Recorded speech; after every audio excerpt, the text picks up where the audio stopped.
Back in 2019, a 96-year-old man became the oldest person ever to climb Mount Fuji. And now, 6 years later, he has just done it again. While that's an incredible story, we've also got some big, global good news to share today. Hey guys, I'm Freddy. And from new AI tools that help doctors to treat strokes, to a $125 billion fund to protect our rainforests. These are the best good news of the month. Let's start with the news that Bolivia has finally banned child marriage. In many countries across the world, children aged 16 and 17 are still legally allowed to get married. Some of them may surprise you. The United States is one shocking example. In 2025, child marriage is still legal in 34 states. To do this, all they need is permission from their parents or a judge. Over the last decade though, many nations have raised the minimum legal age of marriage to 18 with no exceptions. This happened, for example, in 2015 in Malawi and then in 2016 in Tanzania and Gambia. In the years that followed, the list just kept on growing. This year, Kuwait became the first to prevent under 18s from tying the knot. Then it was Portugal and Burkina Faso. And just recently, Bolivia put an end to child marriage too. More specifically, children aged 16 and 17 can't be married even if their parents or guardians have authorized it. And from South America to North America, where a billionaire has just donated another $120 million to support Black and Native American students. Mackenzie Scott is the former wife of Amazon boss Jeff Bezos. When the couple divorced in 2019, she was given a 4% stake of the company. At the time, this was valued at $36 billion. Soon after, she promised to give away at least half of her fortune. And just recently, she went ahead and gave $70 million to the UNCF, which is an organization that provides scholarships to Black students. The money will be distributed to 37 historically Black colleges. Which is great, because so far, non-historically Black colleges receive 70% more donations. So this donation will go a long way towards evening the playing field. And so will her $50 million donation to the Native Forward Scholar Fund. This is a charity that supports Native American students with scholarships, career and education. Altogether, Mackenzie Scott has already given away more than $19 billion. Now let's take a look at animal welfare, because an AI search engine has exposed an international criminal network. The tool was created by Quantified. It is an advanced AI-powered search engine used to investigate criminal connections. Search engines like Google are one of the many tools used in investigations. But they are not that effective. That's because you have to search for the exact keyword to get the results you are looking for. In contrast, Quantified can pick up on details that others miss. It does this by scanning through millions of documents, news stories and reports. It also searches through important data that is updated in real time. This includes news stories, company records, and persons of interest on international sanction and watch lists. Each result is then given a risk score. The more connections with criminal individuals or organizations, the higher the risk score.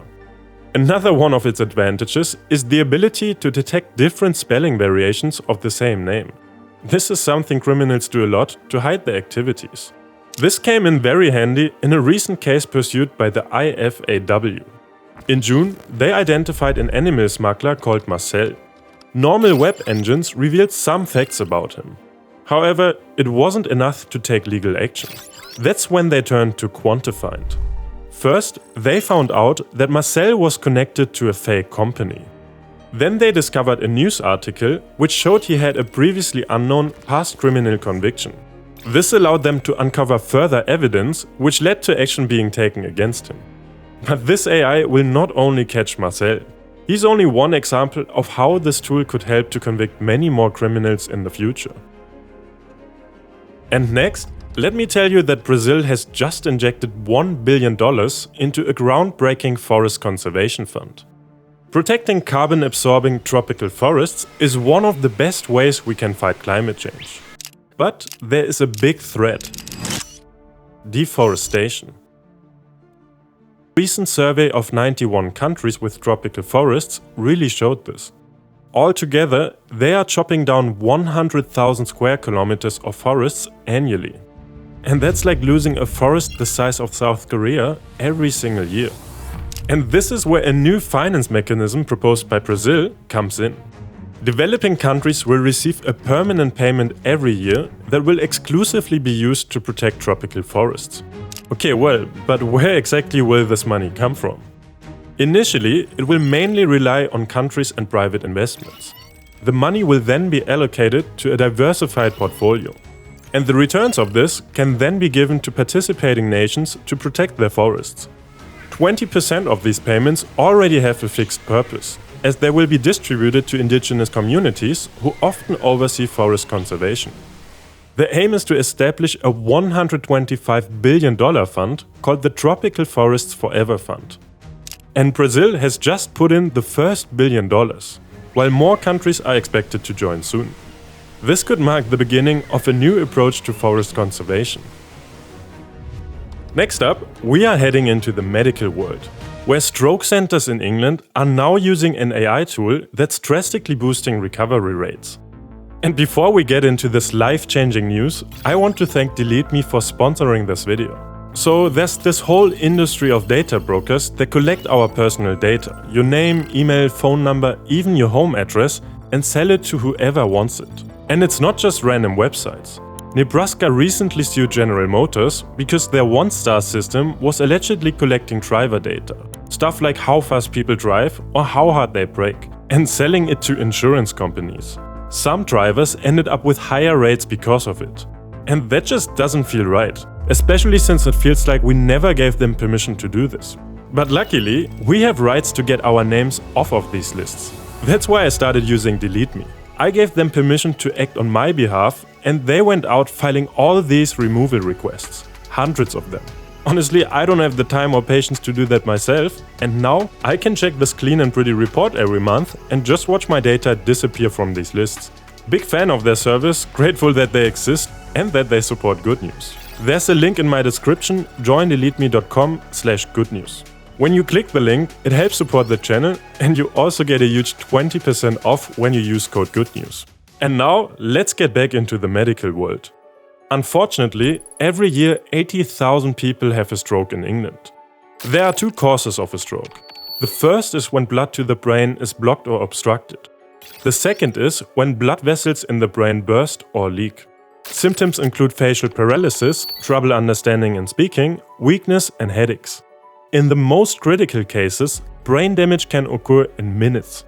More serious episodes need to be treated fast to reduce the chance of permanent disability or even death. So speed is incredibly important here. When a patient enters the hospital, a CT scan of their brain is typically performed. It can take doctors some time to review them. Plus, they often miss tiny but very important details. An AI imaging system in England has just transformed this in the best possible way. It analyzes brain CT scans to rapidly identify the type and severity of the stroke. It's faster and it picks up on patterns that the human eye misses. This allows doctors to give appropriate drugs or life-saving operations quicker. It has shortened the time of arrival at a hospital to diagnosis by a whole hour. Before, it took an average of 140 minutes to do this, and now it only takes 79 minutes. Before, 16% of patients could still independently function after their stroke, and now this has risen to 48%. So this is actually changing the lives of many people. The technology has already been rolled out to all 107 stroke centers in England, and it won't be long until it is in use everywhere. And that's not the only new medical technology, because a combination inhaler for children just cut asthma attacks by half. About 113 million children between ages 5 to 15 have asthma. And a lot of them will have experienced asthma attacks. This is when muscles in the airway tighten, making it harder to breathe. This is caused by an inflammation of the airways. Pollen, smoke, cold weather, strong smells, and even stress can trigger it. For years, the standard treatment has been this medicine. It relaxes and loosens the airways. However, it has a big weakness. It can't treat the inflammation that caused the problem in the first place. In recent years, though, a better alternative has emerged. It's called a 2-in-1 anti-inflammatory inhaler. It combines two drugs. The first one quickly opens up the airways, like the usual treatment. But the second one is the reason why this is a massive improvement. It removes inflammation from the airwaves. And it does this by switching off the genes in the body that cause inflammation. It's been known for a while that this medicine is effective in adults. And now, another trial has just shown the same in children. Over 1 year, 360 children were randomly assigned the new treatment or the traditional one. And the findings were astonishing. Those with the 2-in-1 inhaler reduced their asthma attacks by 45%. And all this was done with no safety issues. Researchers are now working to roll this out to the whole world. And kids are also at the heart of our next story. A student has developed a breakthrough app that is helping doctors treat childhood cancer faster. 20-year-old programmer Arjun Kanwal is the kind of guy who loves improving things. That's why he began developing a software to help reduce large cancerous tumors in children. The best way to shrink them is to find weak spots that respond better to radiation treatment.